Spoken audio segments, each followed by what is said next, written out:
All right. Well, we got the trade deadline coming. I think the biggest name that we're all kind of looking at right now is in Detroit. I'm still not 100% sold they're going to trade him. I don't know what you guys think. I think it could be either or. ESPN has it as a 60% chance he gets traded. I just don't know. I don't think he will. And it's not because the Tigers don't want to trade him. It's not because Tarek doesn't want to go somewhere. It's because one of what we're about to enter, which is a lockdown, and two, I mean, who wants to give up the amount of capital of prospects that you're going to have to give up for a player you're going to have for 2, maybe 3 months? Because like he's an Yeah, but unrestricted I mean, the free big agent. thing is it's easier to re-sign him once he's there. I Right. mean, so I mean that's going to be the big question. He'll probably end up with the Dodgers anyway. I mean, potentially, but at the same time, it goes down to how many more guys are they going to be able to pay, especially if, let's say, he goes and gets traded to the Dodgers. Boom, salary cap's implemented. How are you going to sign him? Because I don't, I mean, the salary cap situation is the whole reason we're going to have a lockout. I don't think we'll end up with a salary cap. I don't either. So I don't think it's going to matter. I mean, you still got to play things based on there's no salary cap. Right. And I think the upside he brings, I mean, he brings a number one pitcher into your rotation. Yeah. Yeah, you're going to have to give up some prospects for it, but I look at some of the teams that would have the prospect base to be able to do it. I don't know why they wouldn't. Right. I mean, I look at the Dodgers, the Braves, and the Cubs as the three biggest contenders in my mind. I'd maybe throw Philly in there. You know, they would probably have to give up Aiden Miller or Justin Crawford. Right. But Right. And I I don't mean, know. they could definitely do that. I mean, the Phillies would make sense. I think we talked about it last week, me and Bobby, and it was like, well, I mean, the Phillies are probably out on the Mike Trout stake because Anaheim's not trading anything at all. Which is so stupid. And Trout really doesn't want to go anywhere anyway. So I would take all of the chips that you were about to throw at Mike Trout and maybe throw it at a guy like a Tarek. You know? So whatever you were going to throw there, throw towards Detroit. You know? Um, go get another surefire lefty that can match up with Lazard. Can you imagine Tarek Skubal, Lazardo, and Christopher Sanchez boxed in with Zach Wheeler in a 7 game series? And even you could throw out Aaron Nola. Like, you wouldn't even need your offense to produce at the rate that it's producing to be the most dangerous team in a postseason format. And obviously, the concerns are kind of wrapped around that bullpen at the moment. But, like, whew, man, if I know I can get Tarek to go 7, Chris to go 7, and Zach to go 7 my first 3 games, oh, that takes so much pressure off my bullpen any given night. That's scary lethal. I think if you're And the offense is going to come. I mean, and right, your bullpen's going to pick up momentum as your starting pitchers, you know, go through the year. But their offense, they can outscore some of their problems. right, yeah, getting Scooble for them just adds that extra layer to make a legit run at this, which I think they can with the team they have. But man, this would put them as probably the favorites in the National League.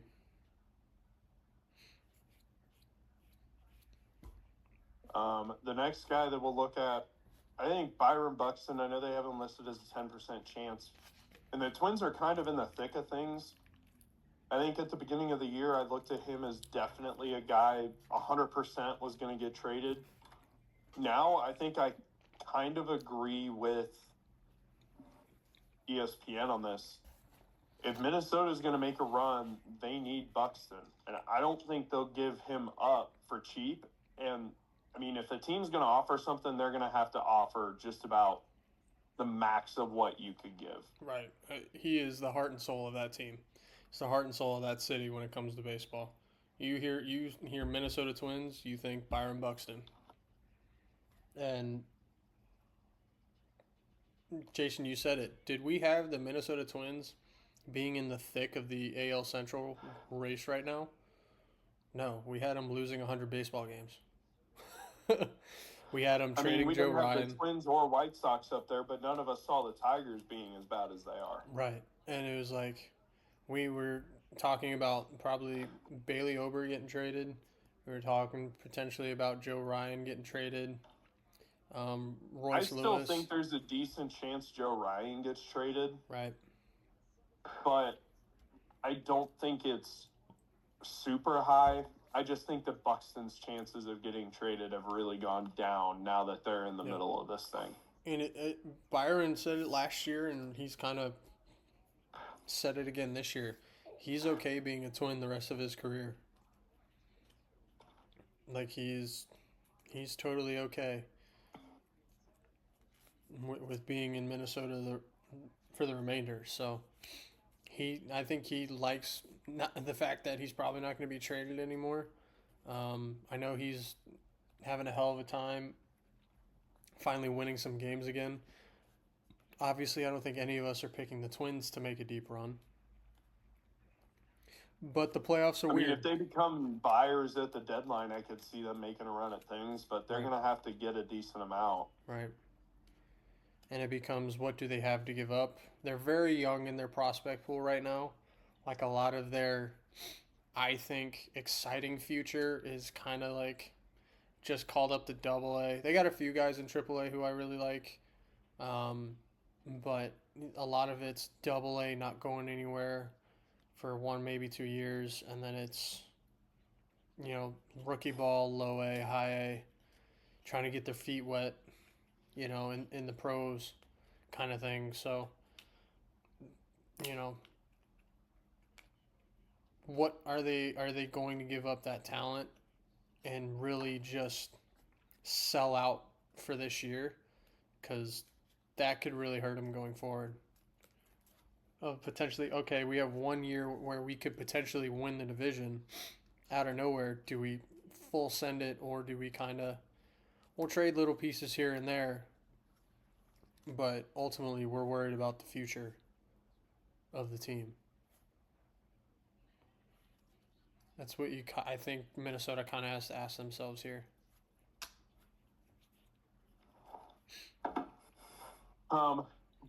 The next guy I want to look at,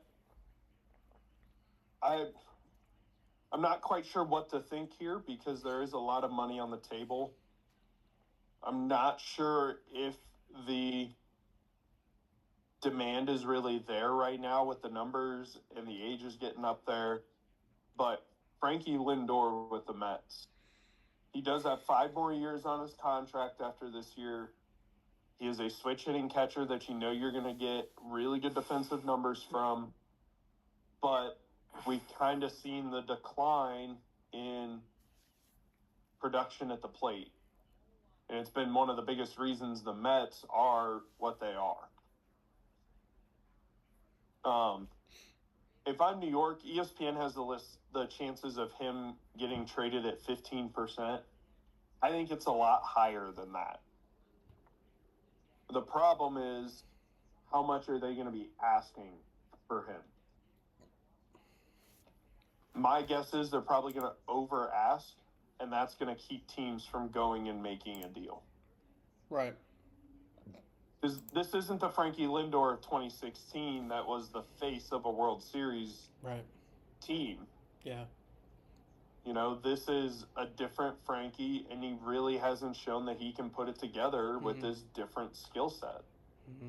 Yeah, he looks just like, I don't want to compare him. He looks like the Met fever is taken over. Right. And it also, and I don't want to compare him because he's obviously a better player than the player I'm about to name. But it looks like he's doing the Anthony Rendon. Like he's just like, I'm here because I'm getting paid a lot of money to be here. And if I wasn't, I'd probably be at home with my kids. Which is, I mean, he's played in so many big games. He's made a shit ton of money. He's currently making a shit ton of money.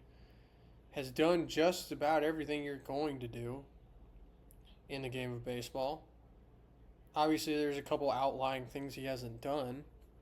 Um, and you can just see it. And it might be, like you said, Jason, the New York Met fever has finally caught up to him. It could be that. I could see him going to one team and one team only. And it's only because this team is loaded with young talent. And it's a team that has the prospect pool to do it. The Miami Marlins. See, I see him going to Toronto. You see him going north? He had been talking about Miami for a few years. I know before it was to play for Derek Jeter because that's his guy.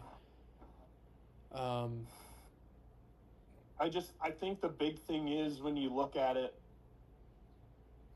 why go to Miami? Yeah, they're kind of in the thick of things there, but so much can go wrong with a team like that. Right. I want to go to, if I'm him, I'd rather go to Toronto, be the starting shortstop for a team that I know is going to be in the running for the AL East, and I mean, pretty much is a lock for a playoff spot. Right. I could also see him going across town. I could see the Yanks doing something to get him over there. Sorry, Anthony Volpe's not the answer that they think he is.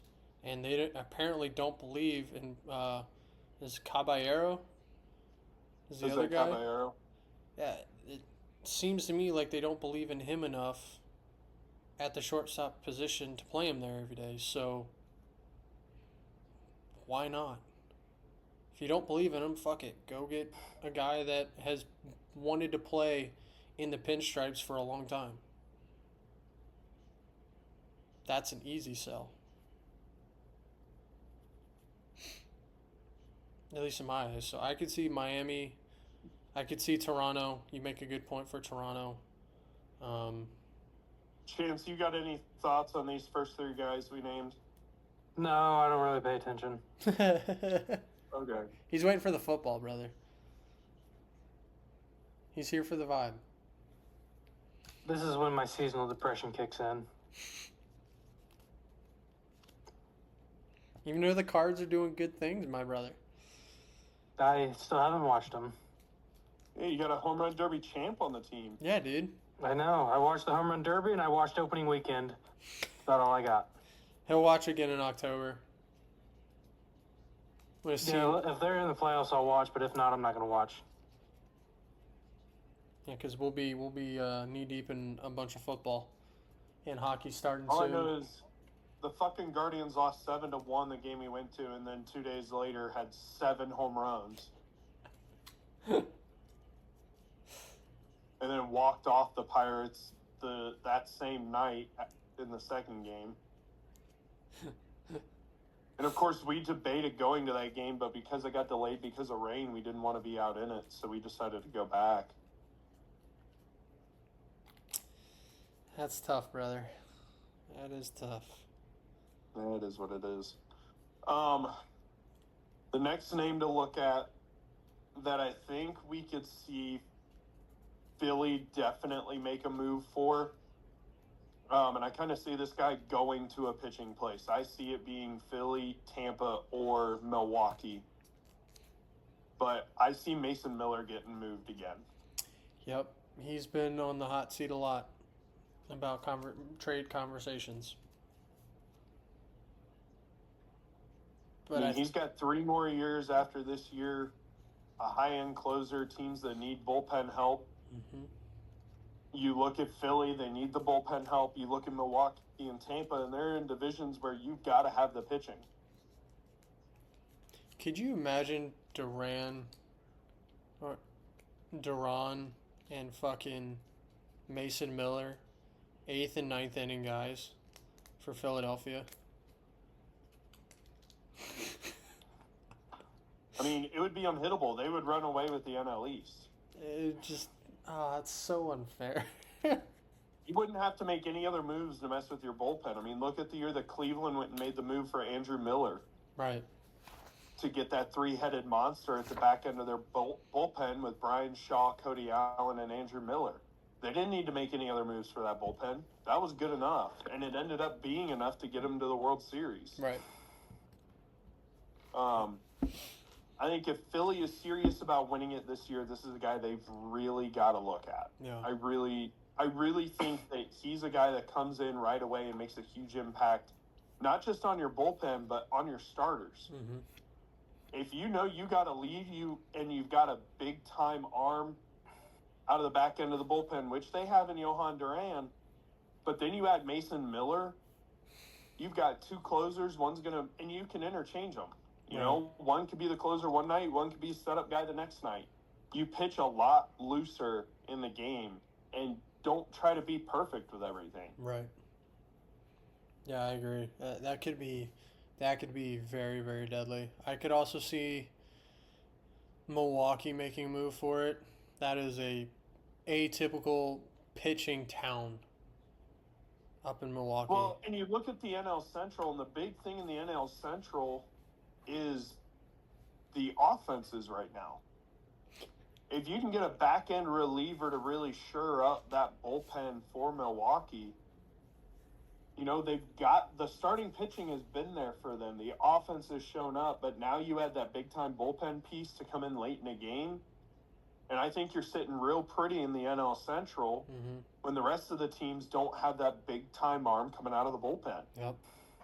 And the thing... I could see Chicago trying to make a move for him, too, in the same aspect. I think Chicago has other needs. Yes. But I could see him being a guy that they look at and go, okay, if we want to win the NL Central, this is what we've got to do. Mm-hmm. Now, you said he's got 3 more years on his current deal that he has. And he's relatively young. Yeah, so that guarantees you a decent amount of his prime after this year. The only thing is San Diego is looking for that perfect meal ticket. I don't think so. I know we hear that, but I think San Diego's going to be okay with moving him for a couple of top 25 prospects. Maybe not looking for that big-time bite. Right. Because you got to look at, they gave up Leo DeVries to the A's for Mason Miller, but they're a team that's able to produce talent. Mm-hmm. I mean, look at how much of their starting lineup, in the past few years that have had big years for them and continue to be solid players for them have come from their farm system. Mm-hmm. So I think if you're San Diego, you got to take the okay deal, realizing, okay, we have a good farm system, we have a good developmental team, we can develop one of these players that we get in this deal, and let's get something that can set us up for the future with solid players. I don't need that superstar prospect here. Right. Yeah, pretty much just need depth everywhere. Yeah. I could see it. I think ESPN has it listed as a 40% chance. I think it's closer to 70 or 80. Yeah. I think it's also, who's coming to ask, essentially, I think will be a big thing. The Yankees will throw their name in there. Yep. The question's going to be what package will they put together, because everybody wants to think the Yankees are in on every single player. They can make a deal for every single guy that we talk about at the trade deadline. Their prospect pool isn't all that great in New York. It's okay. I mean, you got George Lombard. You could trade Spencer Jones, but do you really want to give up on Spencer Jones? Right. Is anybody willing to take an Anthony Volpe in that deal? Nope. If you're not going to play Caballero every day, does he really want to stay there? I think the pieces that they're willing to trade, this would be a secondary trade for them. They would have to make a deal for maybe Frankie Lindor before they look at a Mason Miller deal. Mm-hmm. Yeah.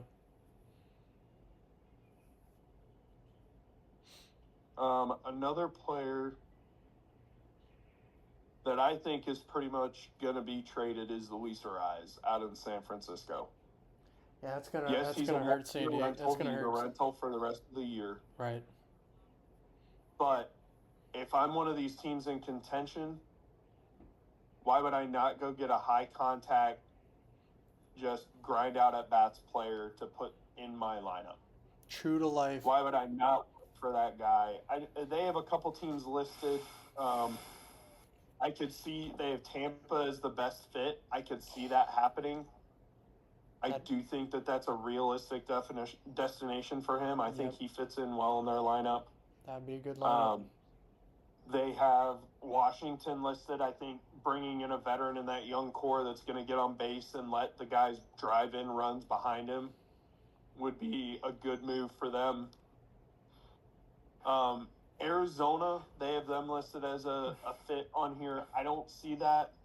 And I don't see Cleveland, who they also have listed. Cleveland doesn't need another left-handed bat, first off. Nope. And second, you have Stephen Kwan. Well, we've got Stephen Kwan as the contact guy, but do you really want to take at bats away from Travis Bazzana at this point? That makes no sense either. He has turned into a huge piece of that offense, and Brian Rocchio is playing really well at short. Mm-hmm. You just got Jose Ramirez back tonight. Your first baseman haven't been great. Maybe he can play a little bit of first base. But I don't see them needing to go and make that move. I think there's other teams that are a better fit for him. Mm-hmm. I see Tampa as the ideal destination I mean, for him. Tampa, him with the line. I mean, Chandler Simpson, who's faster than, a 25 zone, 25 mile an hour school zone. And here's the thing with Chandler Simpson. I still bat him leadoff. Yeah. Because if he gets on base and you've got a contact guy behind him, who knows where the fuck he's going to end up on the bases. Right. I mean, and the thing is Luis Ariz in the 3-hole. Hey, guess what? Chandler Simpson, who's faster than everything, he gets on. Yandy Diaz, who is a contact hitter, can't hit for a little pop, but has high batting averages every single year. Luis Ariz, who one of the best hitters, bat-to-ball hitters in baseball, professional hitter, definition of it. And then you put Junior Caminero behind him, and you're sitting there thinking, all right, we've already scored one. We've probably got first and third with nobody out. And now I'm bringing up a guy that has gap-to-gap power. And then you're looking at potentially a 4-0 lead, and it's the first inning, and the guy has thrown maybe 8 pitches, and you're like, fuck. It's just like, wow. 3 contact hitters, and then Junior. It's like, whoo. And you could do Simpson at the bottom of the lineup if you wanted to. If you wanted to, you could play around with that. It's just the options you have with a Luis Ariz in your lineup is insane. Because he can bat anywhere, and he's gonna come and he's gonna produce and do his thing. So, I would love to have him over here. We need pitching, bad, brutally. Needed it yesterday. So, as much as I would love to have him, I think he fits better in Tampa. I think he fits. Gosh, where else? Giants aren't going to sell to Arizona. They're not going to sell to their own division. I could see him. I think Seattle could use him. Seattle could, but their problem is bullpen depth at this point. I think they're going to be more focused on the bullpen. Seattle's another place I could see Mason Miller going. The only issue with him going there is I could see San Diego saying, all right, give us one of your starting pitchers then. I mean, they did say they would go out and probably get rid of some of that starting pitching, but it was for offense. Yeah. So the And reason that's going to be the big thing. Right. And the reason I say Seattle, him going to Seattle, is because he is that bat that I think they need at the top of the order. No offense to J.P. Crawford. He's supposed to be their contact guy. He's batting 250. I think he's batting less than that right now. And he's a 240 career hitter. That's not really a guy who's producing. I think with him at the top of the order, then you set up, guys like J-Rod, guys like Naylor, guys like Arozarena. You could really do, I think, some damage on the offensive side there. I don't think he's the only answer to that question. I think Mariners have to get busy. But I see more Arise than I do Miller. Just at this moment in time. And the Giants could use the pitching. Their pitching prospect pool is not grand. It's one of the top 5 lowest in baseball at this moment. So they need the prospects. They need the arms, and you can get 2 or 3 solid arms for an Arias.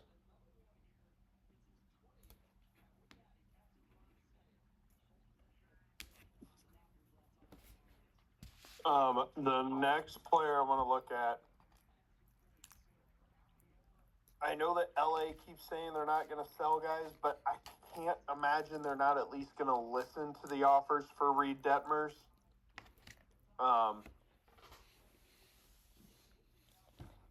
I just think that he's going to be he's going to end up getting dealt, I think, and I think they're going to get a decent haul for him.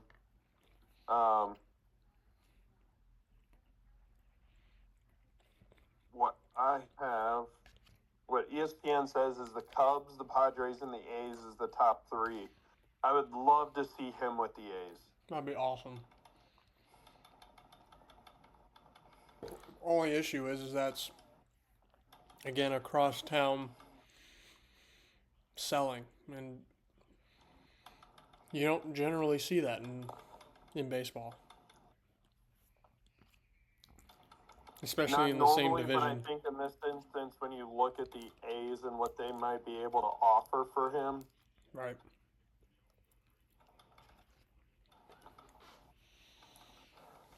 I think that LA would be stupid to not at least consider it and look at it. Well, I think they are pretty dumb. No, the LA situation, if they don't get rid of some of these guys at the deadline, if they don't make a single move, fire the GM and sell the team. That is going to be the call in Anaheim, California. It is going to be fire everyone. Can we fire the owner too? Get him out of there, because it's just a dumpster fire shit show. 24 games under 500 and we're not doing anything. Like, it makes no worldly sense to just be okay. Yeah, we're 24. Oh well. Get them next year. Like, it's the definition of insanity is in Anaheim, California.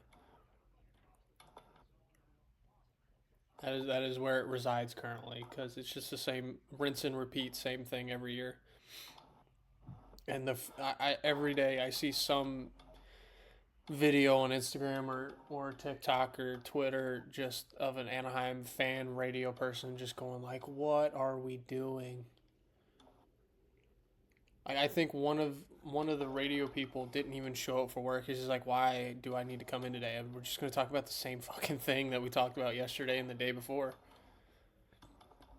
I was like, jeez, is it that bad out there?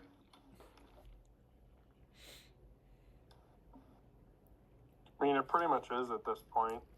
Just sell the team. I mean, maybe that's his plan. I don't know.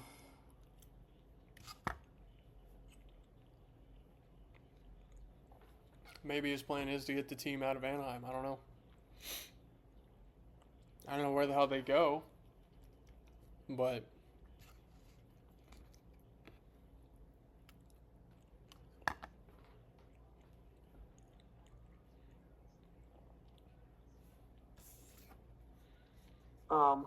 the next player that I think will get dealt, Josh Hader. mm-hmm. I think he's going to be a big name to watch when it comes to the trade deadline. I don't really see too much argument there from a lot of people. I think that he's going to end up being a guy that goes because they're kind of out of it at this point. Mm-hmm.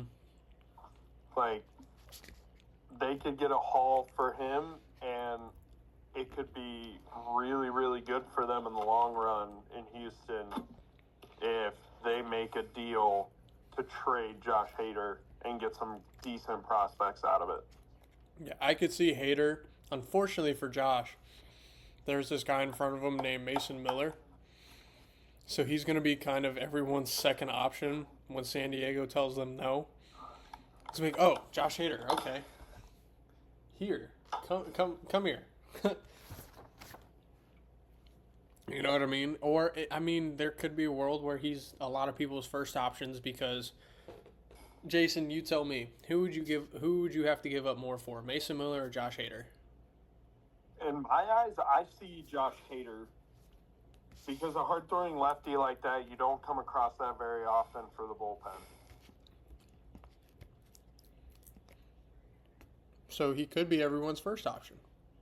There might be people thinking like you, like, oh, this guy throws a 98-mile-an-hour two-seam fastball with a wicked slider that just has, it's just wicked stuff.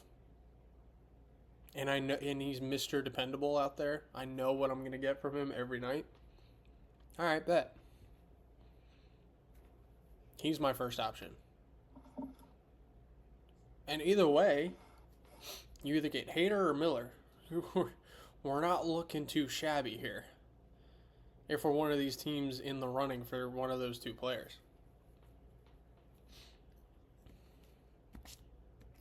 I think it just becomes, where do they want to go, kind of thing. I could see Toronto maybe making a play. I think the other big thing with him is the fact that you only have 2 years of control after this year, too. Mm-hmm.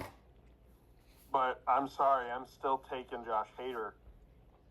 Throw a lefty in any lineup, in any bullpen, and you're set with the back end of that bullpen. Right.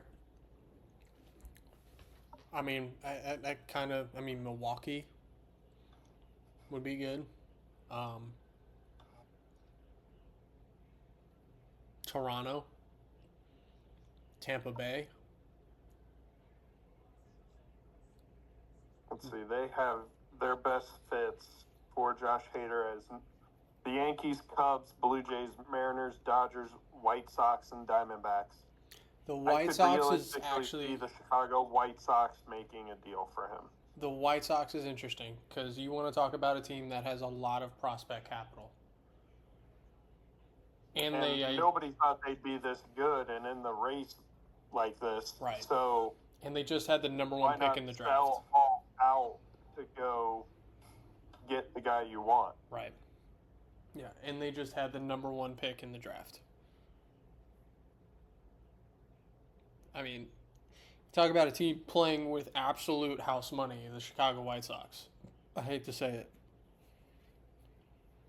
And I know you hate to hear it, but I mean, a team that is playing with absolute house money is the Chicago White Sox right now. I mean, in all reality, yeah. I mean, they've got to make a few more moves. Their guys have just got to progress a little bit more right, for me to be completely sold, but they're definitely in a much different place than I thought they would be at this point in the year. Yeah, I mean, at this point in the rebuild, they were still in the 90 to 100 loss column. And now it's like, oh, they're in the running for the Central. Wild. Miguel Vargas is like a guy. Didn't see that coming. Well, I mean, after that trade that sent him to Chicago, everybody was like, well, that poor guy. He became that poor guy to like, whoa, he's the guy. And it's just it's him and Murakami, and they are a two-man show carrying that team with Benintendi's as some veteran leadership guy who's won a ring in Boston, knows what it takes to get there and win. I know he's not that team isn't like Boston. Don't get me wrong, that Boston 2018 was insanity. But Well, I mean, shit, the Boston team we're seeing right now. I can see some moves being done.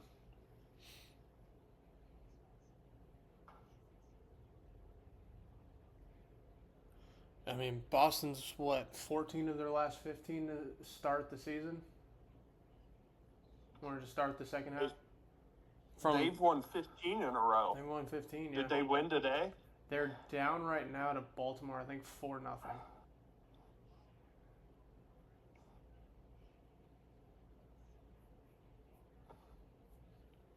But yeah, they're going nuts. Look out, Boston's a threat in the East now. We got 4 teams in the AL East, just like we thought we would have at the beginning of the year. It was looking rough. Looking like the Yankees and the Tampa Bay Rays for a while. And now Toronto's gotten their shit together, and Boston's on a heater.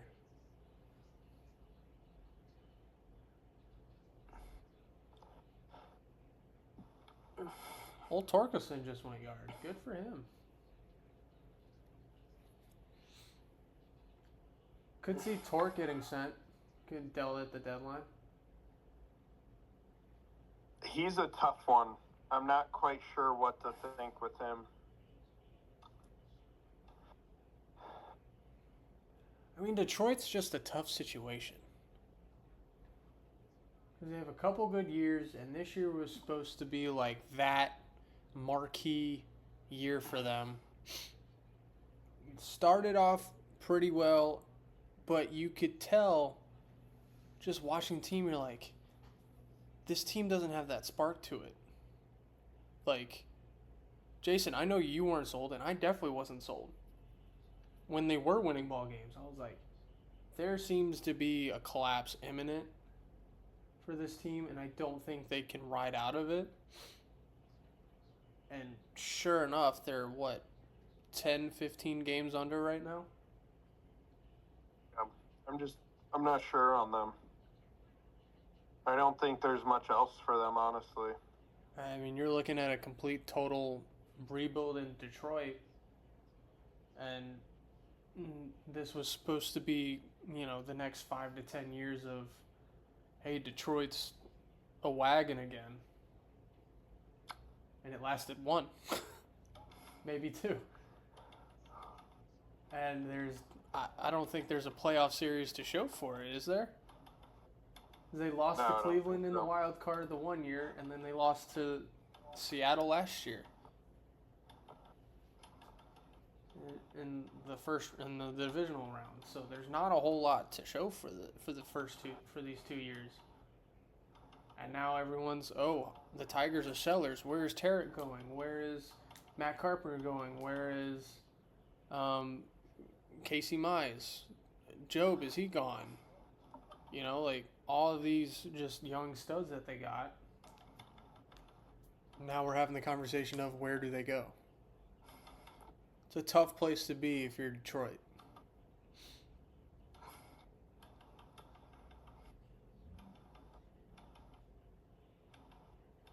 If I'm Detroit, though, I cannot let Tarek not be traded. He has to be traded. Yeah, I can't get nothing for him. I can't just be like, oh, we didn't get anything for him. No, you have to get something for him. Because he is not going to re-sign with you. Boris is not going to have him in Detroit. He's just not. Detroit, you can throw out all the $400 or $500 million deals you want to. I could see him in the pinstripes next year. I don't think he gets to that point. I think he goes to a different contender. I mean, obviously we'll see, but like he's definitely not staying in Detroit. That is, I think, out of the question. I heard a Detroit fan holding on, like he's holding faith that he's going to come back and be a Detroit Tiger for the rest of his career, and I'm like, brother, no. He wants out of that place.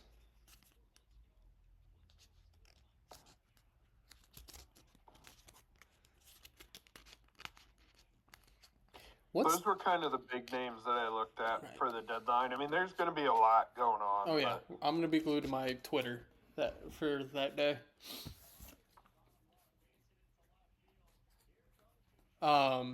What is Texas going to do? Jason, what do you think about Texas, the Rangers?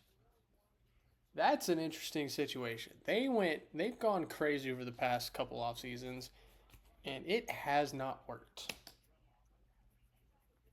Yeah, I'm not entirely sure what they're going to try to do. There's a lot that they could try to do, I think.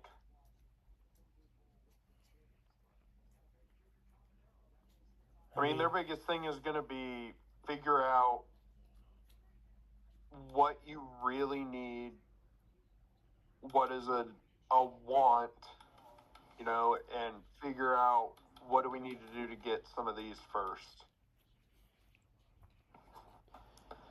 Because you have Corey Seager, you have Kumar, you have Carter, you have Leiter, you have you have DeGrom, you have Evaldi.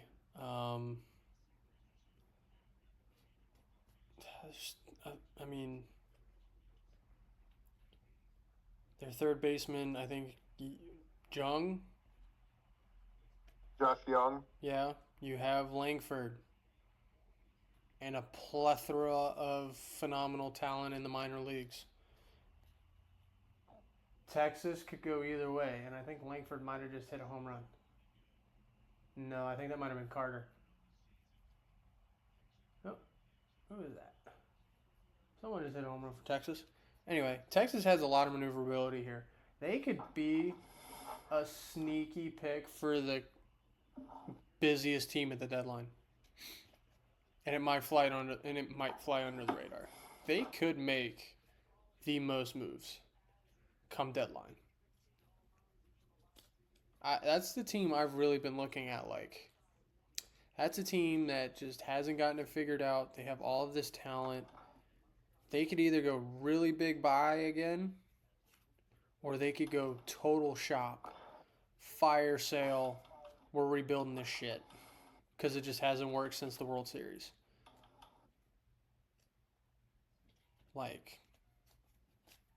Or they could be like Anaheim and do absolutely nothing. And finish at 500. There is that possibility. Who knows at this point. But it could be really exciting in Texas. It'll either be really exciting or really depressing. Right. They have, I think... it's the AL West. I think everybody, us included, when he talked about the AL West at the beginning of the year or even before the year...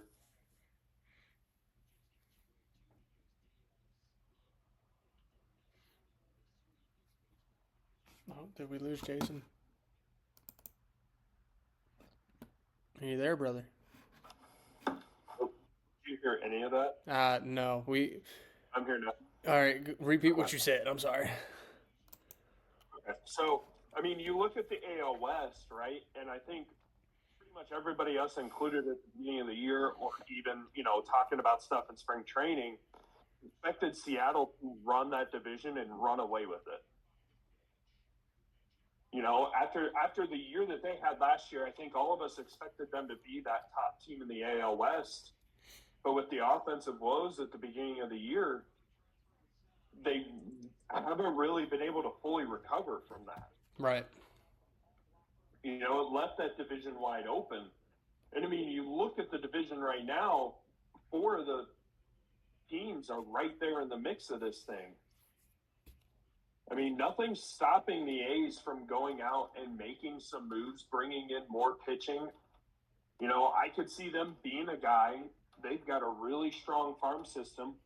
Why not the Athletics to go steal Tarek Skubal with a high ball offer with some of their prospects? Mm-hmm. I think they're kind of the dark horse in that sweepstakes. And I think if they don't get him, I look at a guy like Kevin Gossman or, like I said, Reed Detmers. Why, if I'm the A's, I need pitching. I need pitching bad. Why not throw a deal together? Because, I mean, you look at these arms that are out there. Yeah, Gossman's a little bit older. Okay, he's what, 30, 31? Yeah. Detmers I don't think is 30 yet. Skubal I don't think is 30 yet. And if you want to go get another veteran arm, because, I mean, you think about what they brought in Luis Severino, he's really turned out to be one of their better arms. Absolutely.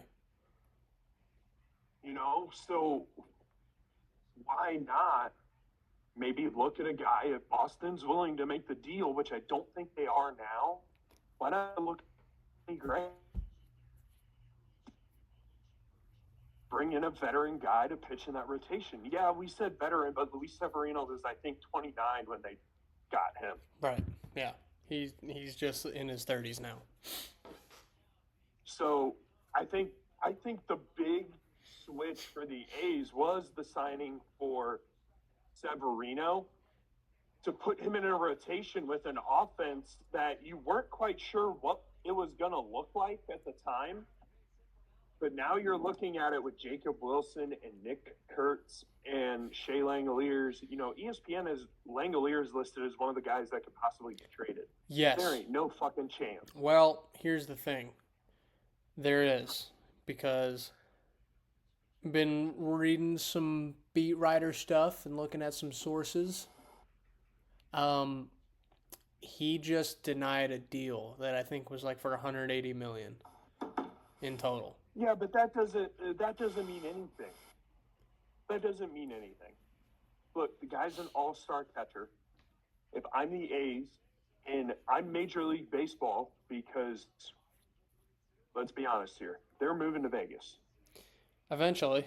Right. Look at how successful the Vegas teams outside of the Raiders, so the Golden Knights, have been with their new leagues. Right. I mean, fuck, the Golden Knights made the fucking Stanley Cup final. Again. First fucking year of existence. Made it again this year. Won it a couple years ago. They want... That's a huge market for Major League Baseball that they haven't really gotten into. Yeah, you've got the AAA team. Okay, great. But just because you have the AAA team doesn't mean you're getting the MLB market. Right.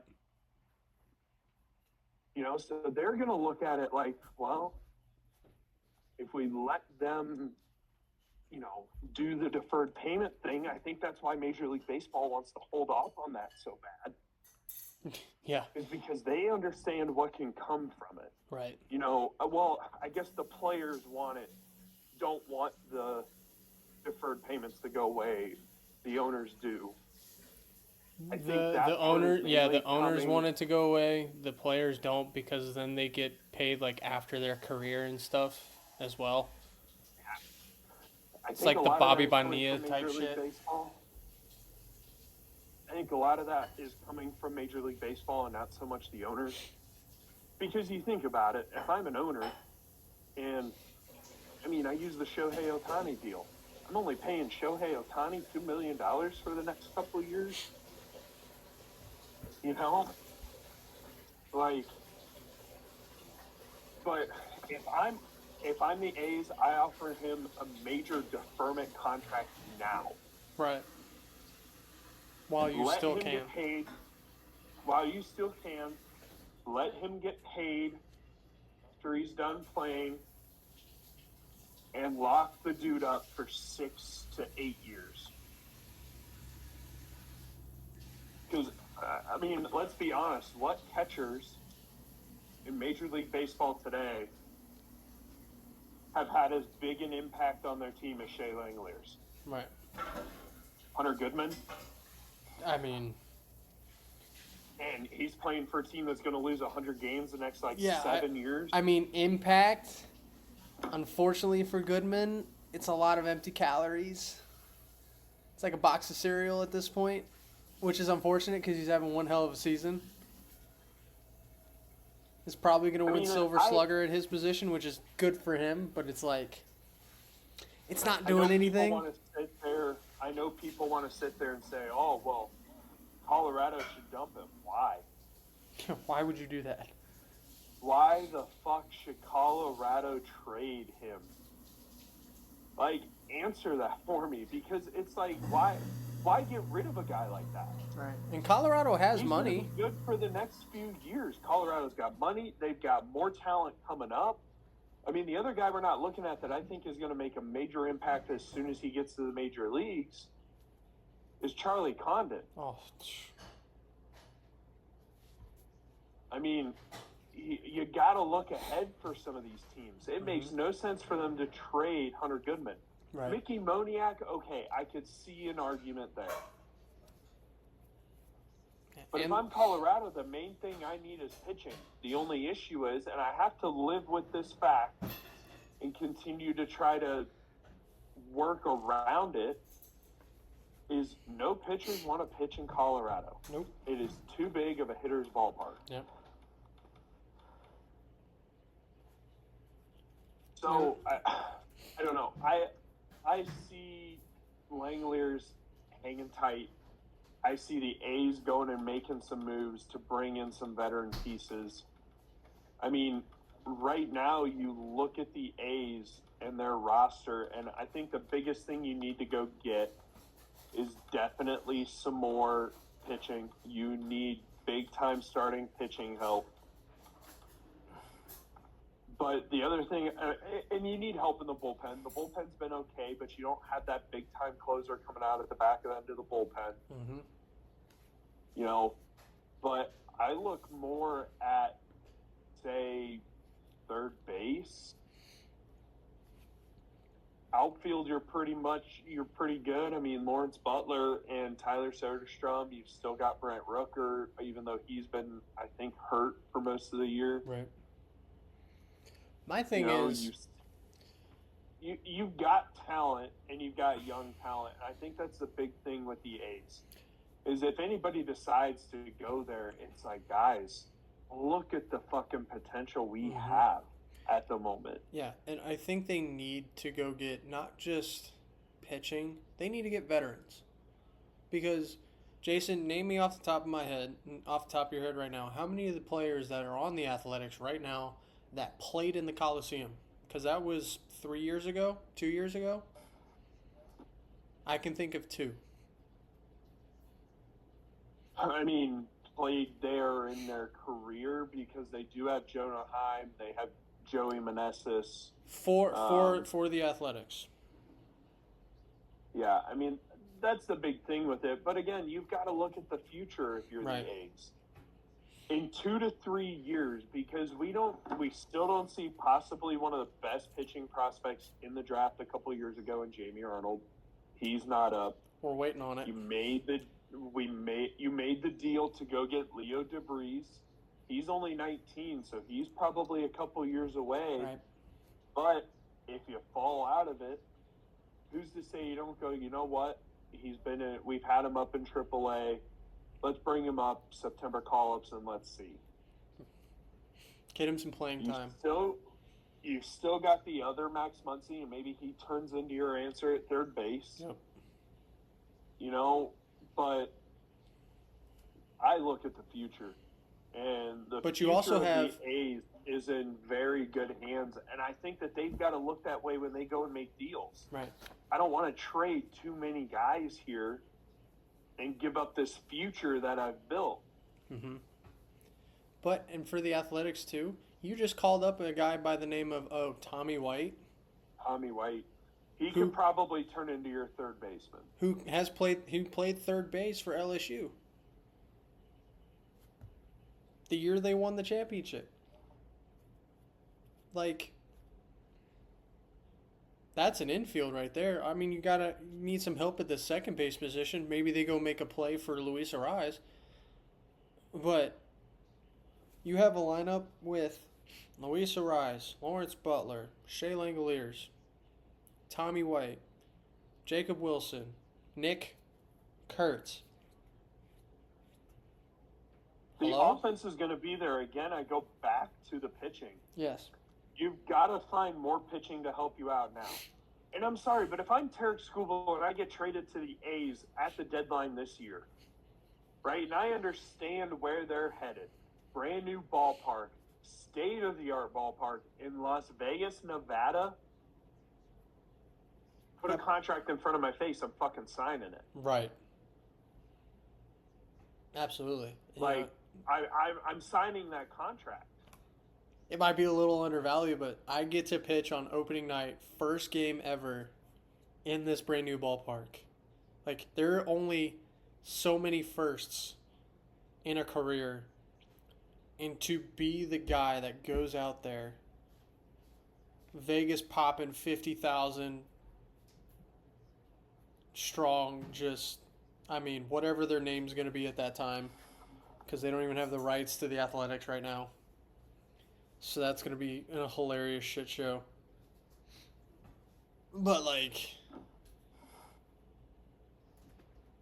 I get to pitch for this team that's going to be very good in 3 years.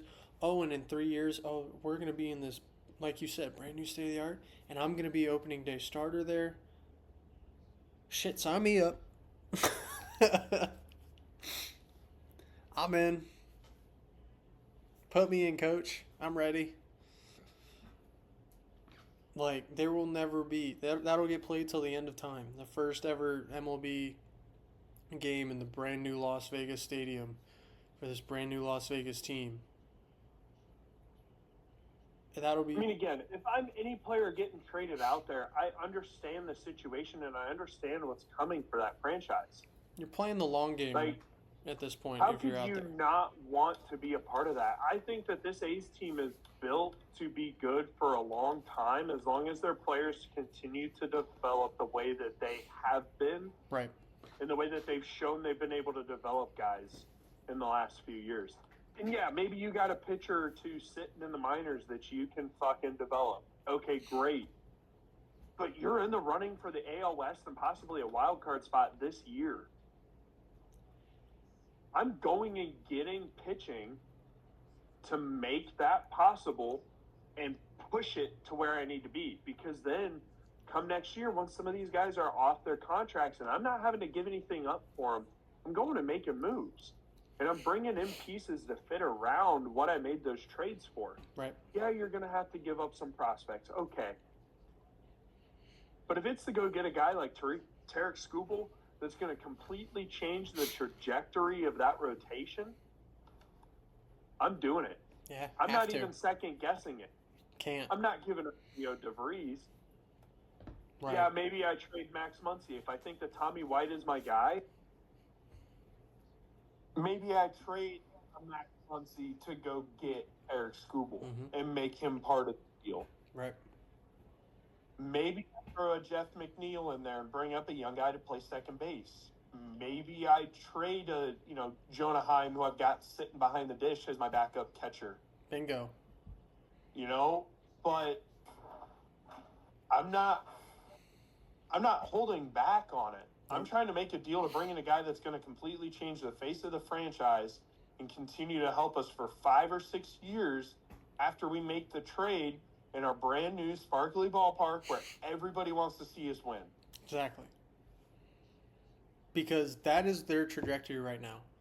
They may not win right now because I think they're a few games under 500 right now The still. trajectory right now is wild card is a must, division is a plus.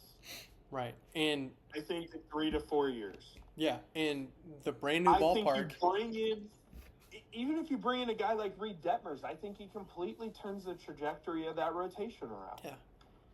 This team, I think, while yes, right now they're finding success, and it's awesome, cool, great to see. Their fans are loving it. I know their players are having fun, but their end goal in all of this is to have a playoff team that is ready to compete for championships legitimately by the time that stadium opens. Come opening day, I think 2028 is when they're supposed to have it open. That team is expected to do one thing. There's a really good shot of that. Right. Again, I've got to look at the pitching. I've got to look at the bullpen. And maybe they go make a deal for Josh Hader. Yeah, the Astros wouldn't love trading him in division. No, not at all. You know? That wouldn't be so hot. I don't think they're going to go make a deal to bring Mason Miller back. I think you've kind of passed that bridge. And I think if they would have looked ahead and seen if they could have looked into the future, I don't think they trade Mason Miller to begin with. Although you did get probably the third or fourth best prospect in all of baseball. Right. And he's going to be so good for you when you finally call him up. It's a star in the making. You know, yeah, it sucks. You could have had Miller for this run. Probably would have helped a lot with your pitching woes going on right now. But it's like, you just don't know. That's too hard to pass up. I mean, and if I'm the A's, maybe, and I say this because I am a Cleveland fan, maybe I look at Cleveland for starting pitching. Maybe I go make a deal to bring in a Logan Allen or to bring in a Tanner Bybee and throw some prospects at him or some guys that can help now. Maybe throw a right-handed bat in there. Maybe that's where you see Jeff McNeil go and he turns into a platoon guy. Personally, I think a package with Jeff McNeil I would like as a Cleveland fan because it's a guy that can play a lot of positions, a guy that's been there and done it, and he's a guy that can really, you've got one of the best teachers right now for your young second baseman in Jose Ramirez on how to be a pro. But maybe I bring in a Jeff McNeil to teach him how to be a pro second baseman. Right. Yeah, I mean, the I A's only just take have... Tanner Bybee because I'm sick and tired of fucking watching him stink it up in Cleveland. He's been better lately. I get that, but fuck, he goes out there to start the game. You're waiting for that first inning home run, and yeah, I get it. Before they threw Logan Allen against Pittsburgh in Game 2 of the doubleheader on Saturday, they were the only rotation in baseball to only use their 5 starters. They hadn't used more than 5 starters all year long. And I get it, doubleheader, you don't want to throw 2 starters on the same day. It throws off your rotation. But that should say a lot about the guys in that rotation. I mean, and right now they're fighting for the division in the AL Central. Yeah, it's not what the team I thought it would be with. Either of the teams that I thought they'd be fighting with in Minnesota or Chicago. Did not have that on the bingo card there, bud. But, I mean, I picked Cleveland to finish third in the division behind Kansas City and Detroit. Like, we had the fucking standings flipped, apparently. Because Minnesota, I think, is about to beat Cleveland, and I think that would jump them into second or like a game and a half out of second or something. And something like that. And I mean, the White Sox are tied with the Rangers right now, top 4, but yeah, golly, the AL Central is wild. It would put them 4 back of the Guardians. There was something hilarious that I saw, and I think it was last week because I told Sophia about it. There was the if the season ended today thing. The top 2 teams in the American League right now, and this was last week, it could have changed. would have been the Tampa Bay Rays and the Chicago White Sox. Which in all respect to Tampa, they've really come out and surprised people, but I did not see them being this good this year. They're really fucking I good. didn't see them being a playoff team this year. I didn't think there was enough there. And they've really come out and proven a lot of people wrong. And I love when teams do that. It creates for some suspense down the end of the year. Mm-hmm. But it's just been a surprise. I mean, give a been team a a lot stadium of and so look far. what happens. I mean, fuck, right now, there's a possibility we could see the White Sox and Rays in the fucking ALCS. Like, my gosh. and I think the biggest thing for the White Sox was they didn't really know what they had young talent-wise last year. And I think this year you're starting to see it a little bit more. Because last year when you brought up all those guys, they were done. That whole organization was done with that year. They were looking ahead to next year. Yeah, they were averaging 125 fans a game for a whole month. I was like, oh my gosh, they're going to sell. We were having conversations about them moving out of the South Side to go to Nashville. See, I never thought they were going to move. I thought that what would happen is they would have to make a ton of moves or play really young and end up losing a ton of games. It's like there were real conversations about that team getting shipped up out of the South Side and there only being one team in Chicago. Real conversations. And I was like, damn. If you thought it couldn't get worse, it just did. And then this year it was like, just started winning games, and then everyone was like, all right, yeah, fuck it. And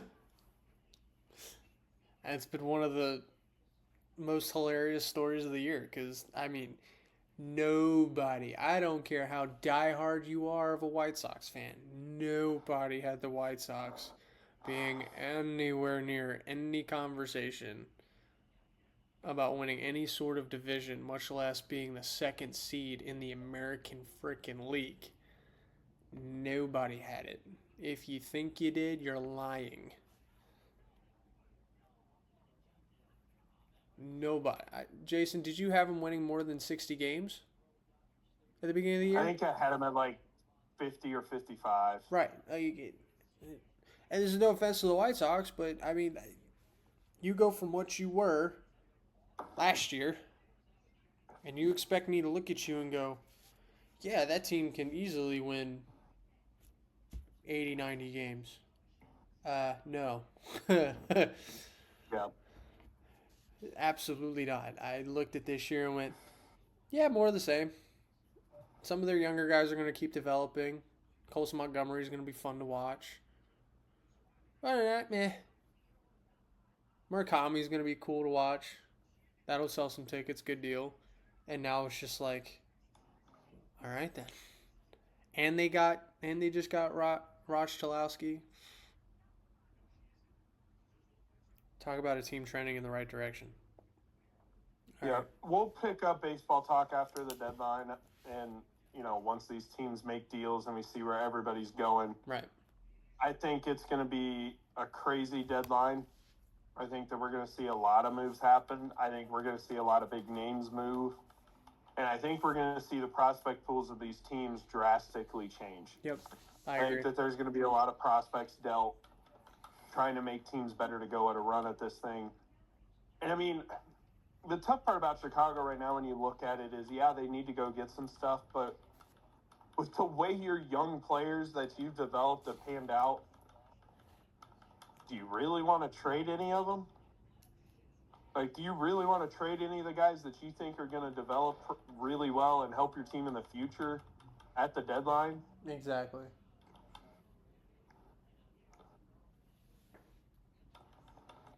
So, but that's pretty much all I had for baseball.